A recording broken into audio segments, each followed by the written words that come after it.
Hello అందరికీ welcome back to my channel. So present మేమైతే కోలార్లో ఉన్నటువంటి బంగారు తిరుపతి అనే ఒక ఆలయానికి అయితే వచ్చామన్నమాట. సో మామూలుగా మనందరికీ తెలిసిన తిరుపతి ఏంటంటే పెద్ద తిరుపతి అనమాట. తిరుమల తిరుపతి గురించి ఆల్మోస్ట్ అందరికీ తెలుసు కదా.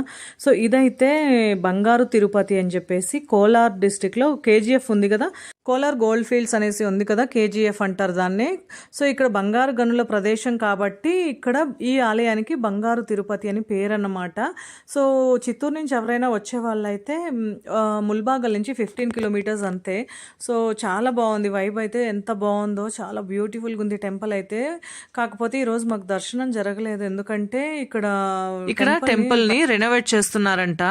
అందుకని చెప్పి మనకి పైన శ్రీనివాసుడి దర్శనం అయితే బంద్ చేశారు.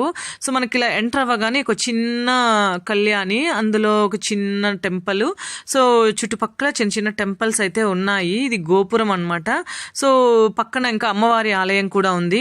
ఒక 50-60 మెట్లు ఎక్కి పైన వెళ్తే అక్కడ మనకి బంగారు శ్రీనివాసుడి దర్శనం అన్నమాట. సో మీకు ఇక్కడ కనపడుతుంది కదా, అక్కడ మంచిగా స్టిక్స్ అన్ని పెట్టి ఏదో చేస్తున్నారు కదా, అక్కడేమో సమ్ ఆల్టరేషన్ లాంటిది ఏమో చేస్తున్నారట, రెనోవేట్ చేస్తున్నారు. అందుకని చెప్పి మాకు దర్శనం అక్కడ మాకనే కాదు ఎవరైనా సరే ఆ రోజు వచ్చిన వాళ్ళందరికీ కూడా దర్శనం అయితే జరగలేదు. సో మేము ఇంకా ఎలాగూ శ్రావణ మాసం కదా, సో నెక్స్ట్ సాటర్డే వెళ్దాంలే అని చెప్పి మేము ఇంకా రిటర్న్ అయితే వచ్చేసాము.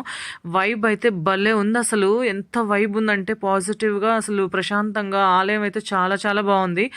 ఈ ఆలయం ఉన్న ప్రదేశం చాలా ఆసక్తికరంగా ఉంటుంది, ఎందుకంటే సాధారణంగా ఏ టెంపుల్కి వెళ్ళినా కూడా మనకి ముందు భాగంలో ఒక తలుపు అయితే ఉంటుంది కదా, కానీ ఇక్కడ తలుపు ఉండదు. కిటికీల ద్వారా మనం దర్శనం చేసుకోవాలంట ఆ వెంకటేశ్వర స్వామిని, ఎందుకంటే దానికి సంబంధించి ఒక పురాణం ఉంది.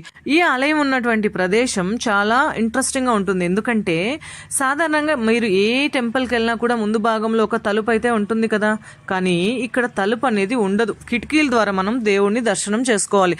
లైక్ ఉడిపిలో కూడా కృష్ణుడిని కిటికీలో నుంచే దర్శనం చేసుకుంటారు కదా, సేమ్ అదే విధంగా ఇక్కడ కూడా కిటికీల ద్వారా ఆ దేవదేవుని దర్శనం అయితే చేసుకోవాలన్నమాట. దీనికి సంబంధించి ఒక పురాణం ఉంది. అదేంటంటే భృగు మహర్షి ఇక్కడ తపస్సు చేస్తున్నాడని చెప్తారు. ఆయన ఇక్కడే ఎందుకు తపస్సు చేశాడంటే, సో వైకుంఠంలో ఆ పరమాత్ముడిని భృగు మహర్షి తన కాలుతో తన్నాడు కదా, తన్నినప్పుడు ఆ పరమాత్ముడు భృగు మహర్షి పాదాల నుంచి జ్ఞాననేత్రం అనే ఆ కన్నుని తొలగిస్తాడు కదా. ఆ కన్నుని తొలగించినప్పుడు భృగు మహర్షికి జ్ఞానోదయం కలిగి, తండ్రి ఈ ప్రపంచ సృష్టికర్త అయినటువంటి నిన్ను నేను నా కాలుతో తన్ని చాలా ఘోరాతి ఘోరమైన మహాపాపం చేశాను, దయచేసి నాకు మోక్షాన్ని ప్రసాదించు, నా పాపానికి ప్రాయశ్చిత్తం కలిగించు అని చెప్పి వేడుకుంటాడట.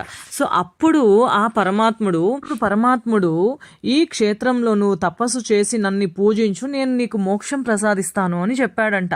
సో ఆ క్రమంలో భృగు మహర్షి ఇక్కడ తపస్సు చేసి ఆ దేవదేవుని యొక్క ఆ దర్శనం అయితే పొందాడని పురాణాల ప్రకారం అయితే ఉంది. సో ఇలాంటి ఒక గొప్ప క్షేత్రాన్ని మీరు కూడా తప్పకుండా దర్శించుకుని ఆ బంగారు తిరుపతి శ్రీనివాసుని యొక్క దర్శన భాగ్యం మీకు అందరికీ కలగాలని మనస్ఫూర్తిగా కోరుకుంటున్నాను.